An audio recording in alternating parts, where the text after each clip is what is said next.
السلام علیکم ورحمۃ اللہ وبرکاتہ نحمده ونصلی علی رسوله الکریم اما بعد قابل قدر محترم حضرات، معزز نوجوان ساتھیوں، تفصیل کے ساتھ دجال کے تعلق سے احادیث کا ترجمہ ہو رہا ہے۔ آج انشاءاللہ ایسی حدیث کا ترجمہ ہوگا جس میں ابن صیاد نامی ایک شخص کا ذکر آئے گا۔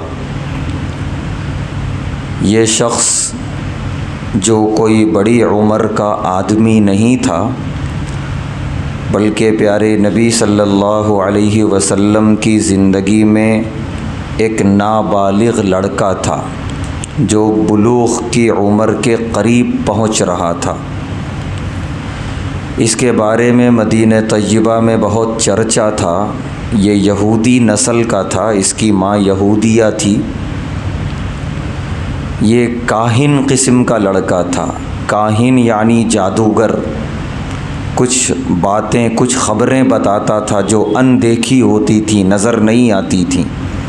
تو اس کے بارے میں بڑی الجھن تھی لوگوں کو کہ آخر یہ کون ہے، کیا ہے۔ اب آئیے ہم حدیث میں دیکھتے ہیں کہ حدیث کے روح سے اس کا کیا مطلب ہے۔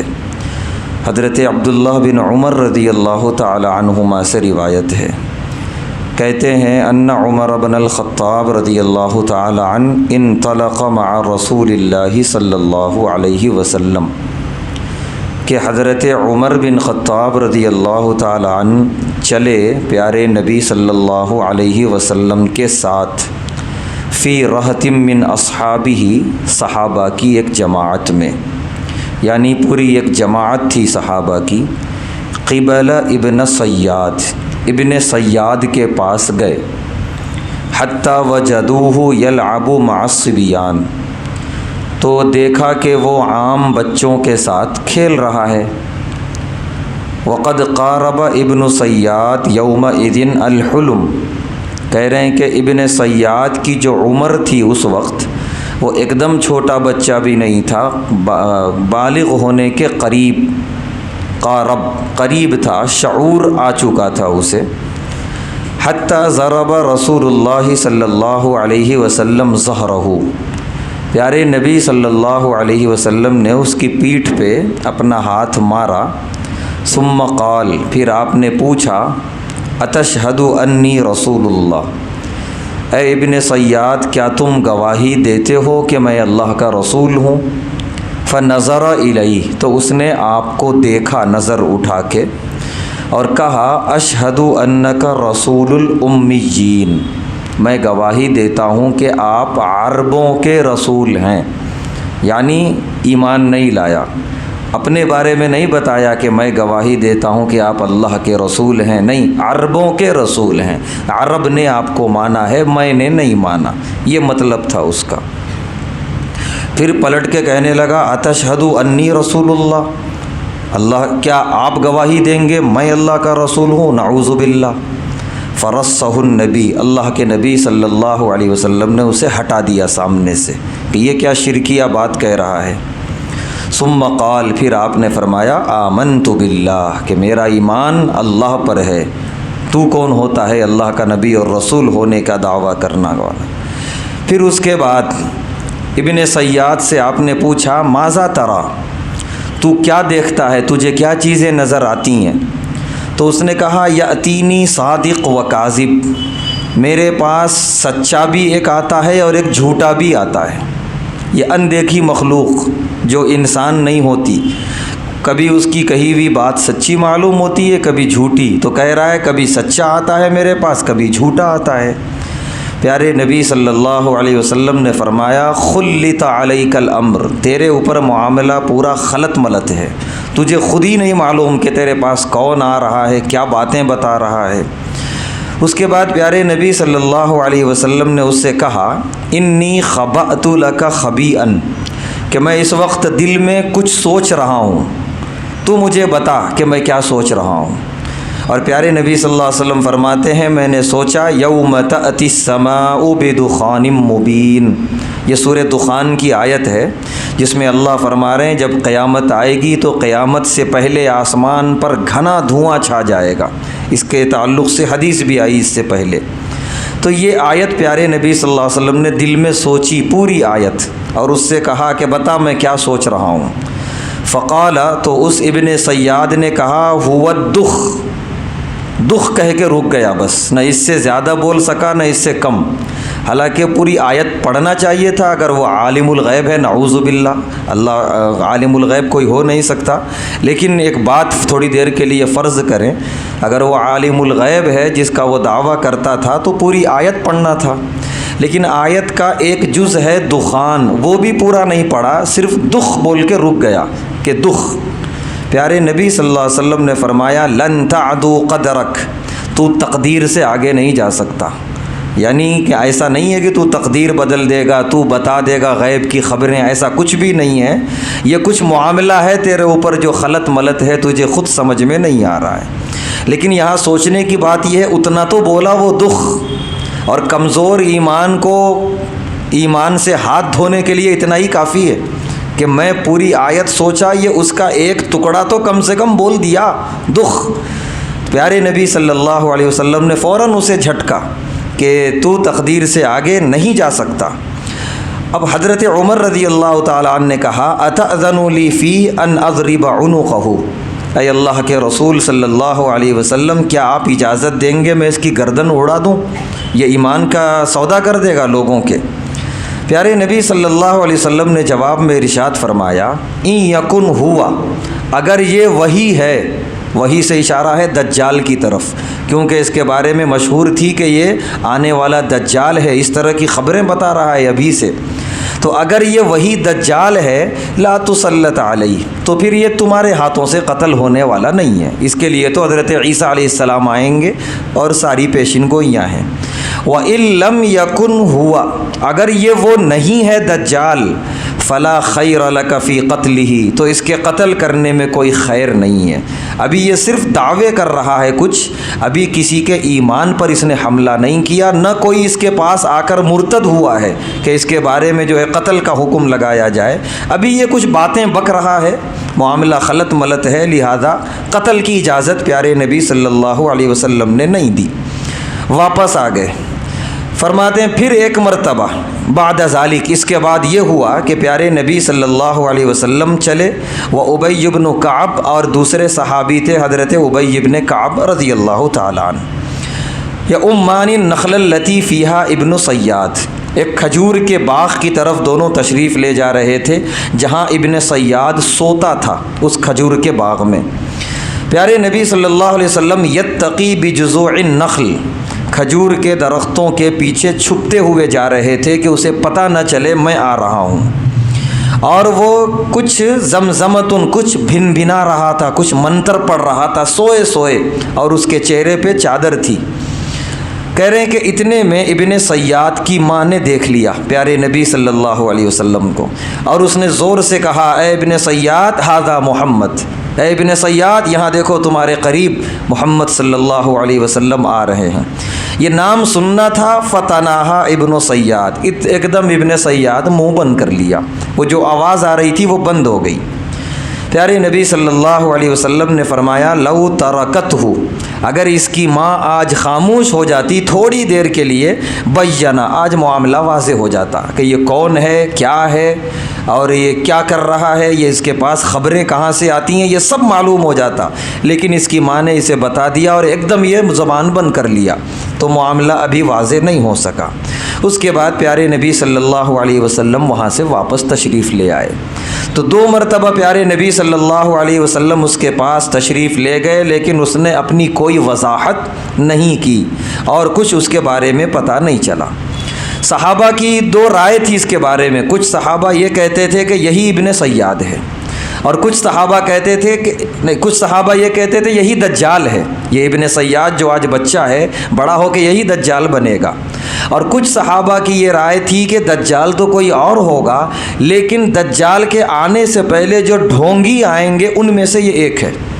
تو یہ رائے بھی غلط نہیں ہے کہ جتنا دجال کے آنے کا وقت قریب آ رہا ہے ڈھونگیوں کی تعداد بڑھ رہی ہے، اور ایسے ایسے بابا ایسے ایسے ڈھونگی، خود ہمارے ملک میں ایک بڑا جو ہے واویلا مچایا ہوا ہے، وہ جو ہے سامنے سوال کرنے سے پہلے پرچی پہ لکھ دیتا ہے، اور جو وہ پوچھتے ہیں وہی لکھا ہوا ہوتا ہے اس کے اندر۔ بس بات کیا ہے کہ وہ تو پہلے ہی جو ہے بغیر عقیدے کے لوگ ہیں، اس کے سامنے سجدے ہو رہے ہیں، نہ جانے کیا کیا ہو رہا ہے، حالانکہ ایسا کچھ نہیں ہے۔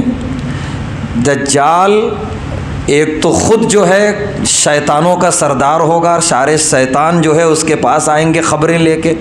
دوسرا یہ ہے کہ اس کی ایک فوج ہوگی جساسہ، جاسوسی کرنے والی، جو غیر شعوری طور پہ انسانی آبادی میں گھس کے جاسوسیاں کریں گے اور خبریں دجال تک پہنچائیں گے۔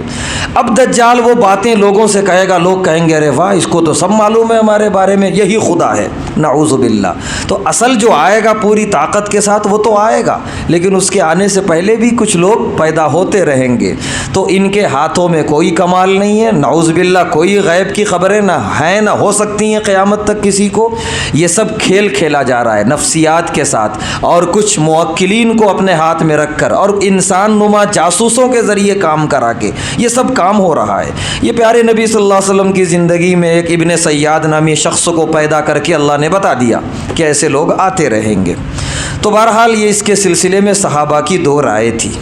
ایک حدیث اور حضرت ابو سعید خدری رضی اللہ تعالی عنہ سے روایت ہے، کہتے ہیں صحبت ابن سیاد، کہ ایک مرتبہ میں مکہ جا رہا تھا، راستے میں ابن سیاد مل گیا، فقال لی، تو اس نے وہی کہا کہ ما لقیت من الناس، کہ لوگ میرے بارے میں کیا کیا کہتے ہیں کہ میں دجال ہوں، میں یہ ہوں، میں وہ ہوں، حالانکہ اپنے بارے میں دعویٰ کر رہا انا مسلم، میں تو مسلمان ہوں، حالانکہ اس کا اسلام ظاہر نہیں ہوا، وہ یہودی نسل سے تھا، یہودی ہی تھا۔ پھر اس نے کہا کہ کیا تمہارے نبی نے یہ نہیں کہا لا يدخل المدینہ، کہ دجال مدینے میں داخل نہیں ہوگا، اور میں تو مدینے ہی میں پیدا ہوا، مدینے میں رہتا ہوں، یہودی خاندان میں۔ بہرحال یہ ساری باتیں ہوئیں۔ اس کے بعد وہ خود کہنے لگا ابن سیاد چلتے چلتے، انا اعرف ہوا، البتہ میں دجال کو خوب جانتا ہوں، و اباہ، اس کے ابا کو بھی جانتا ہوں، و امہ، اس کی والدہ کو بھی جانتا ہوں۔ حضرت ابو سعید خدری رضی اللہ تعالیٰ عنہ کہتے ہیں تباً لکا، تیرا ناس ہو، تیرے لیے بربادی ہو۔ ابھی بول رہا ہے کہ میں ایک مسلمان ہوں، ایک انسان ہوں، دجال سے میرا کوئی تعلق نہیں، اور ابھی بول رہا ہے کہ میں دجال کو بھی جانتا ہوں، اس کے والدین کو بھی جانتا ہوں، وہ کہاں ہے وہ بھی جانتا ہوں۔ پھر حضرت ابو سعید خدری رضی اللہ تعالیٰ عنہ نے کہا کہ اچھا یہ بتا، ایسرک، کیا تجھے خوشی ہوگی انک ذاک الرجل، کہ وہ دجال تجھے ہی بنا دیا جائے؟ قال، اس نے کہا لو عریض علیہ، اگر مجھے یہ پیشکش کی گئی، ما کرہتو، میں رد نہیں کروں گا، میں تیار ہوں بننے کے لیے۔ تو یہ بڑی عجیب بات ہو گئی۔ تو یہ معاملہ پورا جو ہے خلط ملط ملتبس کر کے رکھ دیا، ایک طرف صفائی بھی پیش کر رہا ہے اور ایک طرف وہ بننے کی خواہش بھی ہے اسے۔ اس کے بعد کی روایت ابن عمر رضی اللہ تعالیٰ عنہما کی، کہتے ہیں لقیتہ، ایک مرتبہ میں ابن سیاد سے ملا، وقد نفرت عینہ، اس کی ایک آنکھ غائب ہو گئی۔ اب تو بالکل دجال ہونا یقینی ہو گیا، دو آنکھوں میں سے ایک آنکھ ہے ہی نہیں۔ فقلت، میں نے کہا متی فعلت عینک، اے ابن سیاد تیری ایک آنکھ کہاں چلی گئی؟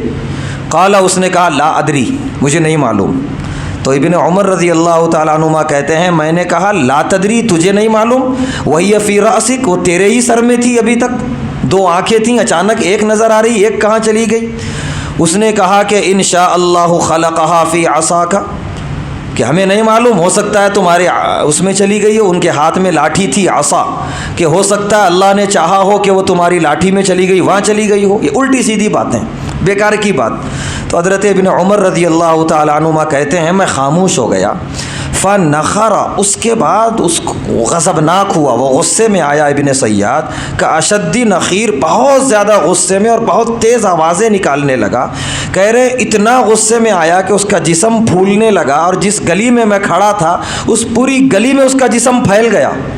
ابن عمر رضی اللہ تعالیٰ عنہما کہتے ہیں میں اس سے کوئی بات نہیں کیا، خاموش اپنی بہن حضرت حفصہ رضی اللہ تعالیٰ عنہ کے پاس آ کے واقعہ بیان کیا۔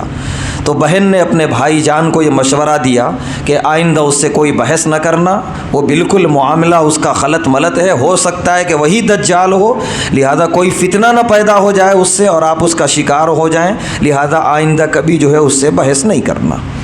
آخری حدیث جس کے راوی ہیں حضرت ابن عمر رضی اللہ تعالیٰ عنہما، کہتے ہیں واللہ ما اشک، اللہ کی قسم مجھے کوئی شک نہیں رہ گیا تھا، ان المسیح الدجال ابن صیاد، کہ مسیح دجال وہ ابن صیاد ہی ہے۔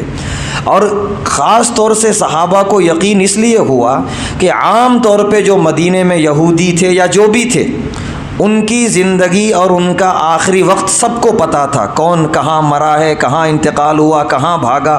لیکن ابن صیاد اچانک غائب ہوا ہے مدینے سے بالغ ہونے کے بعد، کچھ پتہ نہیں چلا اس کا، وہ کہاں گیا، کس فوج میں شامل ہوا، انتقال ہوا یا زندہ ہے، کچھ نہیں معلوم ہوا۔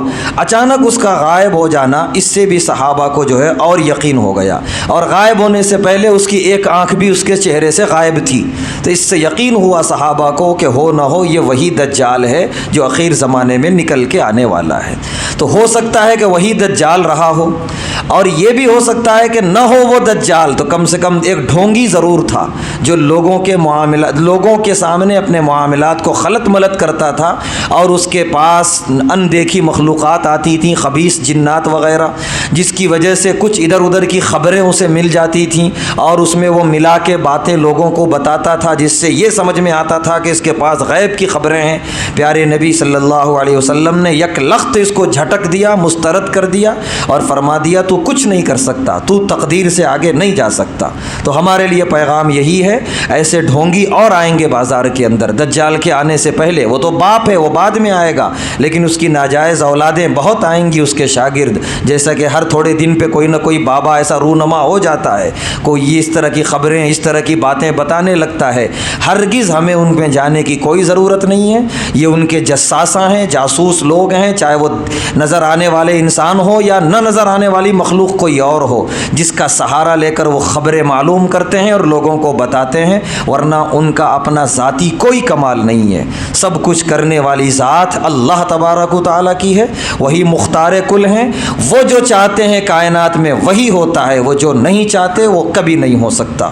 اللہ تعالیٰ سے دعا ہے اللہ تعالیٰ ہم تمام کے عقیدوں کو مضبوط رکھ کر زندگی گزارنے کی توفیق عطا فرمائے، ہر طرح کے وقت کے دجالوں سے اور ڈھونگیوں سے ہم سب کی اور ہمارے آنے والی نسلوں کی حفاظت فرمائے۔